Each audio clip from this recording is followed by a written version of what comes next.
যোৰহাটত পোন প্ৰথমবাৰৰ বাবে আয়োজন সদৌ অসম ভিত্তিত কাবাডী প্ৰতিযোগিতা। যোৰহাট চেম্পৰ্ট বিদ্যালয়ৰ প্ৰাংগণত পূব যোৰহাট ক্ৰীড়া সন্থাৰ উদ্যোগত সদৌ অসম ভিত্তিত কাবাডী প্ৰতিযোগিতা অনুষ্ঠিত হয়। দিনজোৰা কাৰ্যসূচীৰে অনুষ্ঠিত হয় এই প্ৰতিযোগিতা।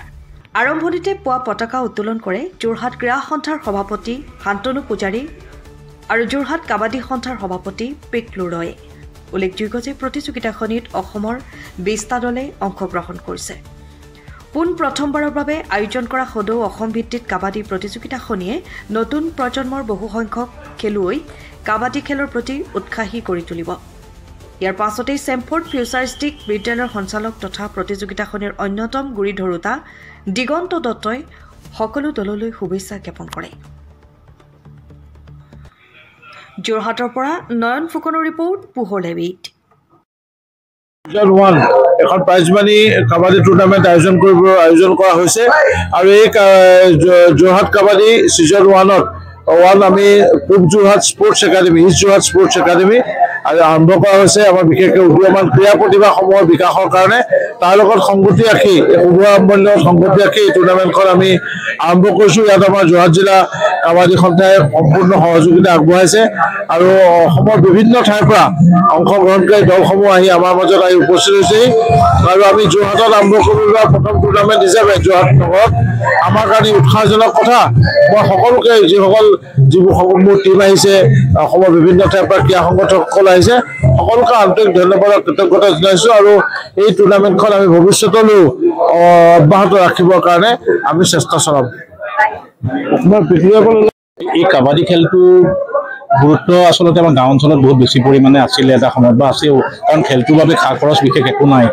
এখন মুকলি পথাৰ হ'লে সৰু পথাৰ এখনতো খেলটো খেলিব পাৰে। এতিয়া শেহতীয়াকৈ আমি দেখা পাইছোঁ যে খেলাৰ সুবিধা বা পথাৰবোৰ বহুত অঞ্চলত নাইকিয়া হৈ গৈছে। এই খেলৰ যদি আমি প্ৰচাৰ হয়, খেলটোক আমি ভাল ধৰণে প্ৰচাৰ কৰিব পাৰোঁ বা নতুন চামে আদৰি লয়, তেতিয়াহ'লে এই খেলটোৱে তেওঁলোকক এটা খেলৰ সঁচা ভাল খেলৰ তেওঁলোকক আগবঢ়াই লৈ যাব পাৰিব। আজিকালি খেলৰ চৰকাৰে যথেষ্ট গুৰুত্ব দিছে, খেলা ধূলা কৰা সকলক চাকৰি কৰিবলৈও সুবিধা হৈছে। আমি লগতে কিন্তু আজি কি কৰিছোঁ, আমি ইয়াতে এখন একাডেমি ষ্টাৰ্ট কৰিছোঁ, যোৰহাট স্পৰ্টছ একাডেমি বুলি। এইকাৰণে কৰিছোঁ যে আমাৰ যোৰহাটৰ এই অঞ্চলটোত গড়মূৰে কওক বা আপোনাৰ বৃহত্তৰ পূব যোৰহাট অঞ্চলত খেলা ধূলাৰ সুবিধা একেবাৰে নাই আৰু সকলোৰে বাবে নগৰত গৈ খেলা ধূলাৰ প্ৰশিক্ষণ লোৱাটো সম্ভৱ নহয়। সেইকাৰণে আমি এই অনুষ্ঠানটোৰ জৰিয়তে আজি যিটো আমি একাডেমি আৰম্ভ কৰিছোঁ, তাৰ জৰিয়তে আমাৰ ইয়াতে যাতে এই অঞ্চলৰ যুৱক যুৱতীসকলে শিশুসকলে এক চিষ্টেমেটিক মানে কোৰ্চৰ আণ্ডাৰত প্ৰশিক্ষণ ল'ব পাৰে, তেনে কিছু প্ৰশিক্ষণ আমি আগবঢ়াৰ কথা ভাবিছোঁ। আৰু বিশেষকৈ এই ক্ষেত্ৰত আমি এনে কিছুমান খেল নিৰ্বাচন কৰিছোঁ যিবোৰ খেলৰ প্ৰশিক্ষণ সাধাৰণতে নগৰতো বৰকে নহয়। ধৰি লওক আমাৰ খো-খো থাকিলে, কাবাডী থাকিলে, হেণ্ডবল বা লং বল, এনেকুৱা ধৰণৰ খেলসমূহ যিবোৰ খেলত কিন্তু খুব সোনকালে তেওঁলোকে ষ্টেট টীমত পাবলৈ সুবিধা হয়, কাৰণ সকলোৱে নেখেলে। তেনেকুৱা কিছু খেলক আমি প্ৰাধান্য দি পেলাই একাডেমিখন আৰম্ভ কৰিছোঁ। আজিৰ পৰা তাৰ শুভাৰম্ভ আজি অনুষ্ঠানটোতে কৰা হৈছে আৰু আমাৰ সৌভাগ্য যে প্ৰথমবাৰৰ বাবে অনুষ্ঠিত এই খেল আমাৰ অল আছাম কাবাডী যি টুৰ্ণামেণ্ট হৈছে, তাত অসমৰ প্ৰায় 25টামান দলে অংশগ্ৰহণ কৰিছিলে, কিন্তু কেইটামান দল শেষ মুহূৰ্তত আহিব নোৱাৰিলে। এতিয়া প্ৰায় 20টা দলে অংশগ্ৰহণ কৰিছে। তাৰ ভিতৰত ধুবুৰী, ধেমাজি, গোগামুখ বা নগাঁও, এনেকৈ ডিব্ৰুগড় প্ৰায়বোৰ জিলাৰ পৰাই দল আহিছে আৰু এটা BSFৰ দলো আমাৰ ইয়াত খেলিবৰ বাবে আহি উপস্থিত হৈছে। গতিকে আমি প্ৰথমবাৰ খেলত আমি যথেষ্ট সুখী অনুভৱ কৰিছোঁ যে আমাৰ সফলতা লাভ কৰিছোঁ বুলি আমি ভাবোঁ যে খেলখনৰ সফল সমাপ্তি হয়।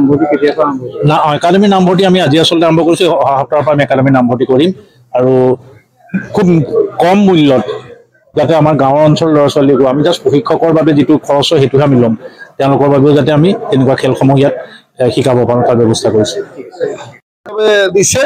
আৰু এই খেলৰ যোগেদি বন্ধুত্বমূলক আমাৰ মাজত গঢ়ি উঠে আৰু খেলুৱৈৰ যোগেদি আজিকালি চৰকাৰ দেখিছে খেল খেলা মেডেল লোৱা, চাকৰি লোৱা। গতিকে ইমান ধুনীয়া এটা প্ৰস্পেক্ট দিছে চৰকাৰে।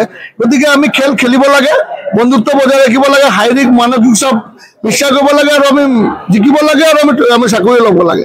গতিকে আমাৰ এই খেলখন ভৱিষ্যতে আৰু আগুৱাই যাব। এতিয়া প্ৰথমবাৰ পাতিছে, প্ৰায় 20টামান টীম হৈছে বুলি আমি গম পাইছোঁ ইতিমধ্যে।